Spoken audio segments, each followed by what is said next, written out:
अस्सलाम वालेकुम, आदाब। मैं हूं खलील फरहाद। नेशनल व इंटरनेशनल खबरों की तफसील जानने के लिए वर्ल्ड न्यूज़ की शुरुआत करते हैं हेडलाइंस से। गजा के निहत्ते फ़लस्तीनियों पर 150 दिनों बाद भी बमबारी जारी। इस्लामी ममालिक और इंटरनेशनल कम्युनिटी जंग रोकने में बुरी तरह नाकाम। शहीदों की तादाद 30,000 से ज्यादा हो गई।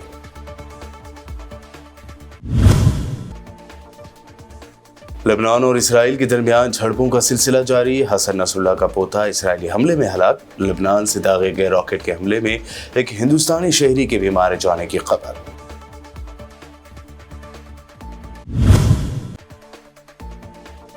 मिस्र की इस्लाम पसंद जमात इख्वानुल मुस्लिमून के सरबराह समेत 8 रहनुमाओं को अदालत ने सुनाई मौत की सजा। साबिक सदर मोहम्मद मुर्सी की हिमायत में धरने और मुजाहिरों का था इल्जाम।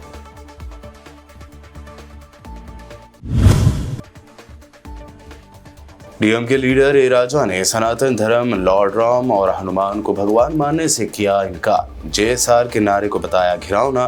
भारत को एक मुल्क के बजाय बताया सब कॉन्टिनेंट।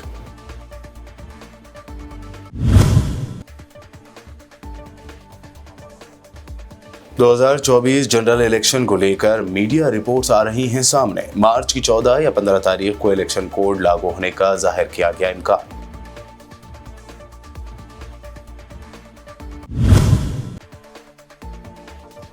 और राहुल गांधी की न्याय यात्रा पहुंची मध्य प्रदेश। अडानी बेरोजगारी को लेकर मोदी सरकार पर तनकीद। मीडिया पर भी तंज करते हुए कहा, अंबानी की शादी का 24 घंटे कवरेज, लेकिन आम जनता के मसाइल नहीं बताता मीडिया। ये थी हेडलाइंस। बढ़ते हैं खबरों की तफसील की जानिब। फलस्तीन के महसूर इलाके गजा पर इसराइली फोर्सेस की बमबारी के 150 दिन हो गए हैं, ताहम अब भी इंटरनेशनल कम्युनिटी जंग को रोकने में नाकाम रही है। इसराइली हमलों में अब तक 30,410 फ़लस्तीनियों की शहादतें हो गई हैं। मज़ीद तफसीलात के मुताबिक इसराइल का गजा में इंसानियत सोज मज़ालिम का सिलसिला जारी है। सिहनी फ़ौज के मुख्तलिफ इलाकों में बमबारी से मज़ीद 43 फ़लस्तीनी शहीद और 80 से ज़ायद ज़ख्मी हो गए। 7 अक्टूबर से गजा पर इसराइली हमलों में कम अज़ कम 30,410 फ़लस्तीनी शहीद और 72,000 ज़ख्मी हो चुके हैं। इस दरमियान इसराइली हमलों में तबाह होने वाली एक इमारत से 9 दिनों बाद एक मासूम बच्चे को जिंदा बरामद कर लिया गया है। दूसरी जानिब इसराइली फोर्सेस ने गजा में घरों और पनाहगज़ीन कैंपों को निशाना बनाया। गजा में वजारत सेहत का कहना है कि इसराइली फोर्सेस ने शहर में इमदाद के मतलाशी लोगों पर एक बार फिर फायरिंग की और खौफनाक कत्लेआम में दर्जनों अफराद जानों से महरूम और जख्मी हुए।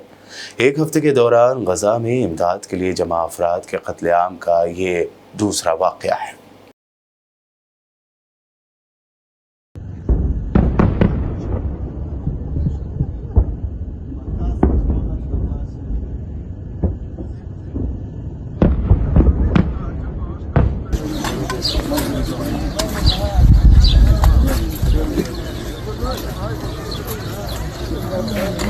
इसराइल के एक और इंतहा पसंद वजीर स्मोट्रिच ने शरंगेज़ मुतालबा किया है कि गजा पर इसराइल की जंग पूरे रमज़ान जारी रहनी चाहिए। इसराइली फाइनेंस मिनिस्टर स्मोट्रिच का कहना है कि रमज़ान के दौरान हमास पर मज़ीद दबाव ही उन्हें घुटने टेकने पर मजबूर करेगा और इसराइली कैदियों को रिहा किया जा सकेगा। उसने कहा कि हमें हमास को ये इंतखाब करने की इजाज़त नहीं देनी चाहिए कि हमारे होस्टेजेस में से किस को रिहा किया जाए और मुतालबा तमाम अगवाकारों की रिहाई होना चाहिए। इसराइली वजीर के तबसरे उस वक्त सामने आए हैं जब कतरी और मिस्री सारेसों ने काहिरा में अमेरिकी और हमास के सफ़ीरों से बातचीत के दूसरे दिन मुलाकात की, जिसका मकसद अगले हफ्ते मुसलमानों के रमज़ान के रोज़े का महीना शुरू होने से पहले लड़ाई को रोकना था। फ़लस्तीन की जंगजू तंजीम अल-क़स्साम ब्रिगेड ने गजा के जनूबी शहर खान यूनिस में सियोनी फ़ौज पर ज़बरदस्त हमला करने का दावा किया है। अल-क़स्साम ब्रिगेड ने ऐलान किया है कि उसके मुजाहिदीन ने मगरबी खान यूनिस में यासीन 105 किस्म के मिसाइल से इसराइली फ़ौजियों को निशाना बनाकर उनके 4 टैंकों और 2 बुलडोज़रों को तबाह कर दिया है। बयान में कहा गया है कि इन टैंकों पर सवार सभी इसराइली फ़ौजी हलाक और ज़ख्मी हो गए। फ़लस्तीनी मीडिया के मुताबिक अल-क़स्साम ब्रिगेड ने इसी तरह कहा है कि गाज़िब इसराइली फ़ौजियों के एक ग्रुप पर भी जो मगरबी खान यूनिस में एक घर में पनाह लिए हुए थे, हमला करके मुतअद्दिद को हलाक और ज़ख्मी कर दिया। अल-क़स्साम के मुजाहिदीन ने एक और कार्रवाई में 2 इसराइली फ़ौजियों को करीब से निशाना बनाने का दावा किया है। उधर गजा जंग से अलग लेबनान की अस्करी तंजीम हिज़्बुल्लाह और इसराइल के दरमियान झड़पों का सिलसिला लगातार जारी है। इस दरमियान लेबनान की सरहद के करीब मिसाइल हमले में एक गैर मुल्की कारकुन हलाक, मुतादिद अफराद के ज़ख्मी होने की खबर है। ये वाक़या एक ऐसे वक्त में पेश आया है जब हिज़्बुल्लाह और इसराइली फ़ौज के दरमियान तसादुम 5 माह से जारी है। एम्बुलेंस सर्विसेज ने एक बयान में कहा है कि टैंक शिकन मिसाइल ने गैर मुल्की कारकुनों को जो एक फॉर्म पर काम कर रहे थे उसको निशाना बनाया। उनमें से एक हलाक हो गया है और कम से कम 7 दीगर जख्मी हुए हैं। वहीं हलाक होने वाला एक हिंदुस्तानी शहरी बताया जा रहा है। दूसरी जानिब लेबनानी मलेशिया हिज़्बुल्लाह के सरबराह हसन नसरुल्लाह का पोता इसी हफ्ते के आखिर में एक फ़िज़ाई हमले के दौरान हलाक हो गया है। इसराइल ने यह हमला साउथ लेबनान में किया है। हिज़्बुल्लाह ने ऐलान किया है कि अब्बास खलील भी उन जंगजुओं में से एक है जो यरूशलेम के रास्ते पर चला गया। काबिल ज़िक्र है कि हिज़्बुल्लाह 7 अक्टूबर के बाद से इसराइली हमलों के दौरान हलाक होने वालों के लिए यरूशलेम के रास्ते पर इस तरह के अल्फाज इस्तेमाल कर रहा है। मिस्र की इस्लाम पसंद जमात इख्वानुल मुस्लिमून के सरबराह समेत 8 रहनुमाओं को अदालत ने मौत की सज़ा सुना दी है।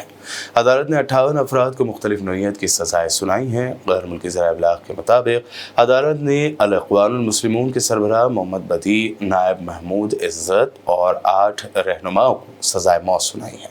अरब मीडिया का इस हवाले से कहना है कि अदालत की जानिब से बाज़ मुल्ज़िमान को उम्र कैद, 6 को 15 साल कैद, 7 को 10 साल कैद बामुशक्क़त की सज़ाएँ सुनाई गई। ज़राए के मुताबिक मुल्ज़िमान को जून ta अगस्त 2013 में साबिक़ सदर मोहम्मद मुर्सी के हक़ में धरने और मुज़ाहिरों पर यह सज़ाएँ सुनाई गई हैं। कज़ाकिस्तान का सबसे बड़ा शहर अलमाती ज़लज़ले के झटकों से लरज़ उठा। ज़लज़ले की शिद्दत रिएक्टर स्केल पर 5 रिकॉर्ड की गई है। गैर मुल्की ज़राए इब्लाग के मुताबिक कज़ाकिस्तान के मकामी वक्त के मुताबिक सुबह 11:22 पर ज़लज़ले के झटकों को महसूस किया गया। गैर मुल्की मीडिया का कहना है कि कज़ाकिस्तान में आने वाले ज़लज़ले की शिद्दत 6.1 थी और इसका मरकज़ अलमाती शहर के साउथ में 31 किलोमीटर दूर था, जबकि ये 10 किलोमीटर की गहराई में था। रिपोर्ट्स के मुताबिक 5 शिद्दत के इस ज़लज़ले की वजह से बड़े पैमाने पर इनक़ला शुरू हो गया। ताहम ज़लज़ले से किसी जानी और माली नुकसान की इत्तला सामने नहीं आई है। अमेरिकी सियासत में बड़ा अपडेट सामने आया है। अमेरिका की सुप्रीम कोर्ट ने साबिक़ अमेरिकी सदर डोनाल्ड ट्रंप को सदारती इंतखाबात में हिस्सा लेने के लिए अहल करार दे दिया है। गैर मुल्की मीडिया रिपोर्ट्स के मुताबिक मुत्तफ़िक़ा तौर पर अमेरिकी सुप्रीम कोर्ट ने अपना फैसला सुनाते हुए कहा कि डोनाल्ड ट्रंप अमेरिकी सदारती इंतखाबात के लिए अहल हैं। अब कोई दूसरी रियासत ट्रंप को कॉन्स्टिट्यूशन में बगावत का आर्टिकल इस्तेमाल करते हुए सदारती वोटिंग से नहीं रोक सकते। अमेरिकी अदालत का अपने फैसले में मजीद कहना था कि रियासतों की सुप्रीम कोर्ट फैसला नहीं कर सकती कि कोई सदारती उम्मीदवार नाअहल है। ट्रंप को सदारती इलेक्शन में हिस्सा लेने के लिए मिली सुप्रीम कोर्ट की हरी झंडी अमेरिका की सियासत में नया मोड़ साबित हो सकती है। बुलेटिन में खबरों का सिलसिला लगातार यूं ही जारी रहेगा। फिलहाल रुकते हैं एक छोटे से ब्रेक के लिए।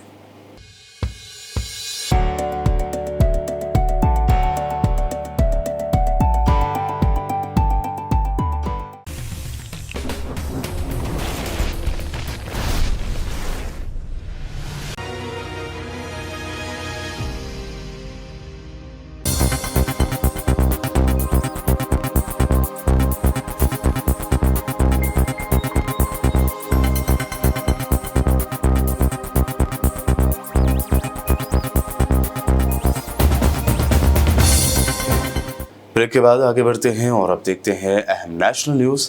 डीएम के लीडर उदयनिधि स्टालिन के बाद ए राजा ने सनातन धर्म और दीगर मामलात पर ऐसे बयान दिए हैं जिस पर हंगामा खड़ा हो गया। ए राजा ने अपने हालिया बयान में कहा कि हिंदुस्तान एक मुल्क है ही नहीं।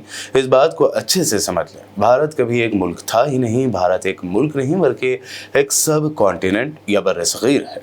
इस दौरान डीएम के लीडर ए राजा एक वीडियो में ये कहते हुए भी नजर आ रहे हैं कि अगर आप कहेंगे कि ये आपके ईश्वर हैं और भारत माता की जय, तो हम इस ईश्वर और भारत माता को कभी कबूल नहीं करेंगे।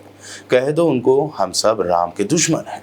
उन्होंने ये भी कहा कि मुझे रामायण और भगवान राम पर यकीन नहीं है। ए राजा ने हनुमान का मवाजना भी बंदर से करते हुए जेएसआर के नारे को घिनौना बता दिया। उन्होंने आगे कहा, केरल, तमिलनाडु, दिल्ली, उनकी अलग अलग जुबान हैं, रिवायतें हैं, तहजीब है।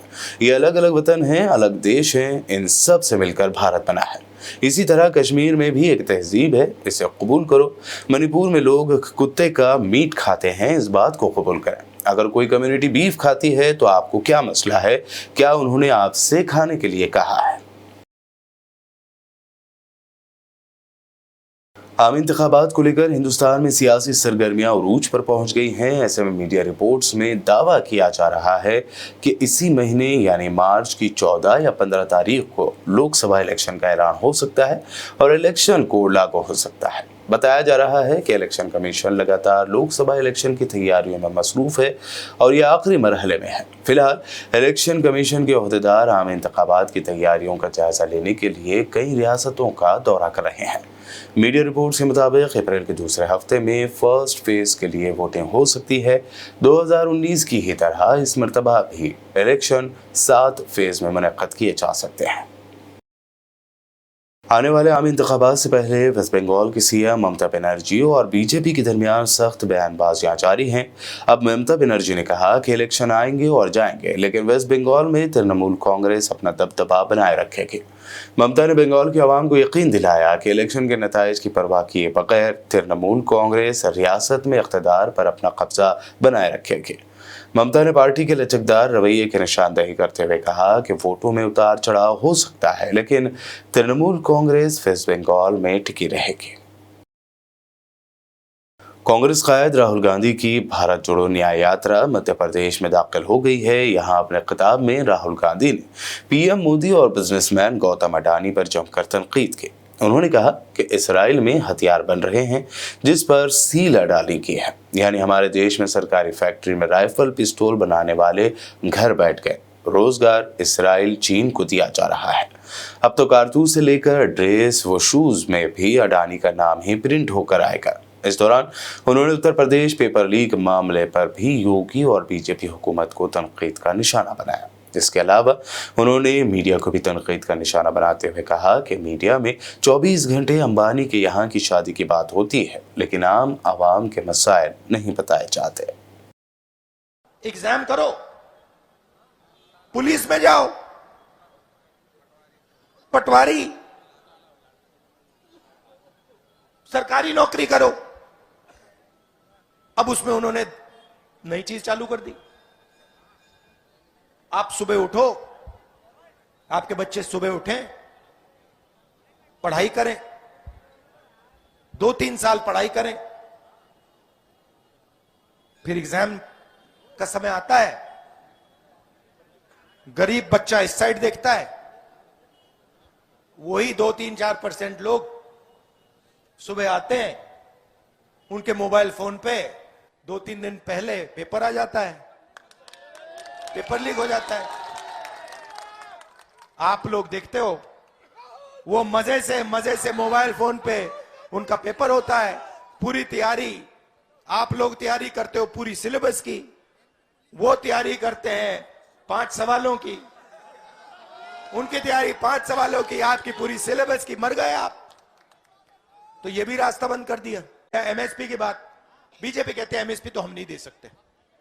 हमने मैनिफेस्टो में लिख दिया लीगल एमएसपी, जैसे ही हमारी सरकार आएगी लीगल एमएसपी हम किसानों को पकड़ा देंगे। तो ये मैं आपसे कहना चाहता था, अन्याय का जमाना है, अन्याय की सरकार है और नुकसान आपका हो रहा है। सबसे बड़ा मुद्दा कौन सा है? बेरोजगारी, राइट। दूसरे नंबर पे कौन सा है? पहले नंबर पे बेरोजगारी, दूसरे नंबर पे महंगाई, तीसरे नंबर पे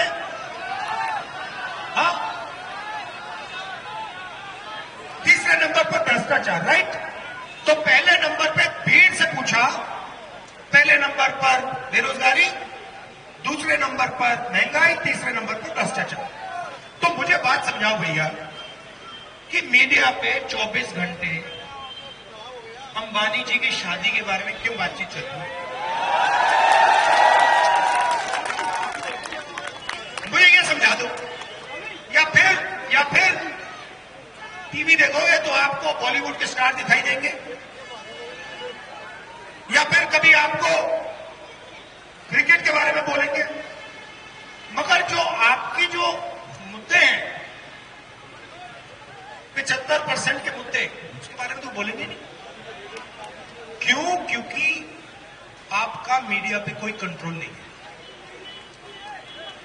मीडिया 5-7% की है। भैया मुझे बात बताओ, सीधी सी बात बताओ, आपका नाम क्या है? भूपिंदर सिंह जी। अगर मीडिया आपका होता तो आप अपने बेटे की बेटी की शादी मीडिया पे नहीं लगाते क्या? वही तो हो रहा है। तो मीडिया किसानों का नहीं है, मजदूरों का नहीं है, दलितों का नहीं है, पिछड़ों का नहीं है, अरबपतियों का है। कांग्रेस ने अपने तर्जुमान सुप्रिया श्रीनेती का वीडियो जारी करते हुए एक्स पर लिखा कि सुप्रीम कोर्ट ने एसबीआई को हुक्म दिया था कि 6 मार्च तक इलेक्टोरल बॉन्ड डोनर के नाम पब्लिक किए जाएं। अब एसबीआई ने सुप्रीम कोर्ट से 30 जून तक का वक्त मांगा है। आखिर एसबीआई को इलेक्शन से पहले यह मालूमात देने में मसला क्या है? 15 फरवरी 2024 को जब इस देश के उच्चतम न्यायालय ने ये ऑर्डर पारित किया कि इलेक्टोरल बॉन्ड को बैन किया जाता है, तो उसके साथ एक और ऑर्डर दिया गया। एसबीआई मतलब स्टेट बैंक ऑफ इंडिया, इस देश के सबसे बड़े सार्वजनिक बैंक को कहा गया कि वो इलेक्टोरल बॉन्ड देने वालों की सूची को सार्वजनिक करे 6 मार्च 2024 तक। करीब 21 दिन का टाइम दिया गया। ये कौन लोग थे? क्योंकि सुप्रीम कोर्ट का मानना था कि लोकतंत्र में लोगों को यह जानने का हक है कि किसने किस पार्टी को कितना पैसा और कब दिया है। यही निहित था इस ऑर्डर में। एसबीआई ने अब सुप्रीम कोर्ट से और वक्त मांगा है। एसबीआई का कहना है कि उनको 30 जून तक का वक्त चाहिए इस डेटा को सार्वजनिक करने के लिए। विडंबना यह है कि एसबीआई, जिसके 48 करोड़ से ज्यादा अकाउंट्स हैं, जिसकी करीब 66,000 एटीएम्स हैं, जिसकी करीब 23,000 ब्रांचेस हैं, उस एसबीआई को मात्र और मात्र 22,217 इलेक्टोरल बॉन्ड का विवरण देने के लिए 136 दिन और चाहिए। यह कितनी बड़ी विडंबना है, क्योंकि डिजिटल डिजिटल डिजिटल करते हुए भारत में यह तो एक क्लिक पर हो जाना चाहिए। यह डेटा रेडिली अवेलेबल है, लेकिन उसके बावजूद भी एसबीआई उसको सार्वजनिक क्यों नहीं करना चाहता है? क्यों चुनाव के बाद सार्वजनिक करने की सारी कवायद की जा रही है? इसका जवाब तो एसबीआई और सरकार ही दे पाएगी। लेकिन असलियत यह है कि जब यह डेटा बाहर आएगा, जब पता चलेगा कि किसने किसको कितना पैसा दिया, तो कलई खुल जाएगी। क्योंकि भाजपा को करीब करीब 98% पैसा मिला है इलेक्टोरल बॉन्ड का।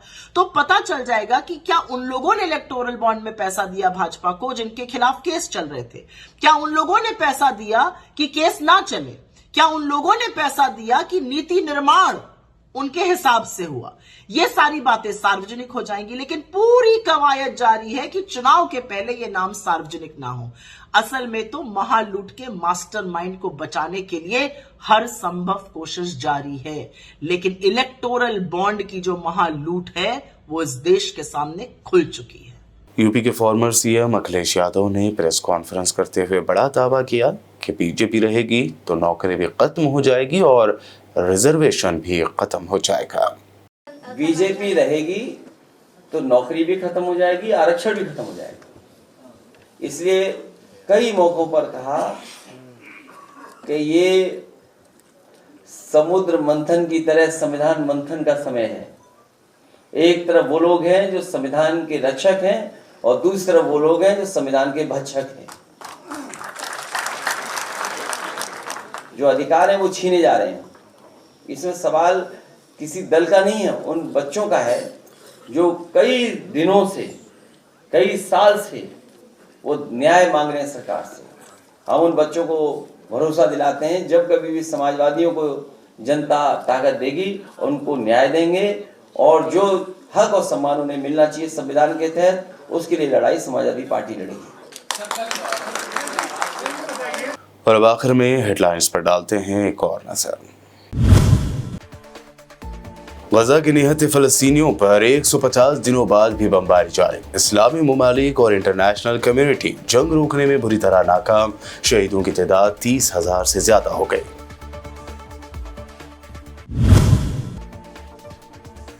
लेबनान और इसराइल के दरमियान झड़पों का सिलसिला जारी। हसन नसरुल्लाह का पोता इसराइली हमले में हलाक। लेबनान से दागे गए रॉकेट के हमले में एक हिंदुस्तानी शहरी के भी मारे जाने की खबर।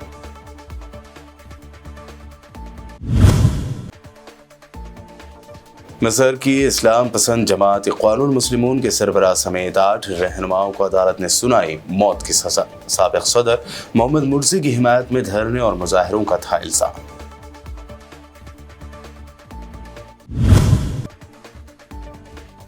डीएमके लीडर ए राजा ने सनातन धर्म, लॉर्ड राम और हनुमान को भगवान मानने से किया इनकार। जेएसआर के नारे को बताया घिनौना। भारत को एक मुल्क के बजाय बताया सब कॉन्टिनेंट।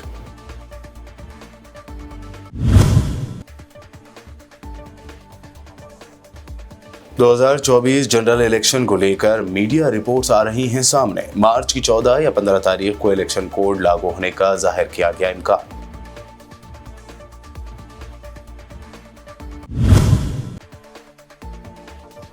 और राहुल गांधी की न्याय यात्रा पहुंची मध्य प्रदेश। अडानी बेरोजगारी को लेकर मोदी सरकार पर तनकीद। मीडिया पर भी तंज करते हुए कहा, अंबानी की शादी का 24 घंटे कवरेज, लेकिन आम जनता के मसाइल नहीं बताता मीडिया। वर्ल्ड न्यूज में अभी आपने देखी अब तक के अहम नेशनल व इंटरनेशनल न्यूज। मज़ीद ताज़ा तरीन अपडेट्स और दिलचस्प प्रोग्राम्स के लिए देखते रहिए बीबीएन चैनल। बीबीएन चैनल के व्यूअर्स के लिए एक अहम इत्तला। अब बीबीएन चैनल का टेलीकास्ट भारत भर में हो रहा है। हमारे व्यूअर्स भारत में कहीं भी टीवी पर अब बीबीएन चैनल देख सकते हैं। स्क्रीन पर बीबीएन चैनल की टेलीकास्ट डिटेल्स दस्तयाब हैं। इसके अलावा भारत भर में किसी भी एरिया में अगर आप बीबीएन चैनल देखना चाहते हैं तो आप अपने केबल ऑपरेटर को इसके लिए कह सकते हैं। आपकी डिमांड पर वो ज़रूर बीबीएन चैनल टेलीकास्ट करेंगे, क्योंकि बीबीएन एक फ्री टू एयर चैनल है। इसके लिए आपको सिर्फ हमारे दिए गए नंबर पर केबल ऑपरेटर से कॉल या व्हाट्सएप पर मैसेज करवाना है। हम आपके केबल ऑपरेटर तक बीबीएन चैनल पहुंचा देंगे, जिससे वो आपके एरिया में टेलीकास्ट कर सकते हैं। इसके लिए चैनल की हमारी पूरी टीम लगातार काम कर रही है ताकि आप तक बीबीएन चैनल को पहुंचाया जाए। इसके अलावा बीबीएन चैनल को भारत भर में रिपोर्टर्स की ज़रूरत है। अगर आप सहाफ़ी हैं और बीबीएन चैनल से जुड़ना चाहते हैं तो आप भी दिए गए नंबर पर रब्त कर सकते हैं।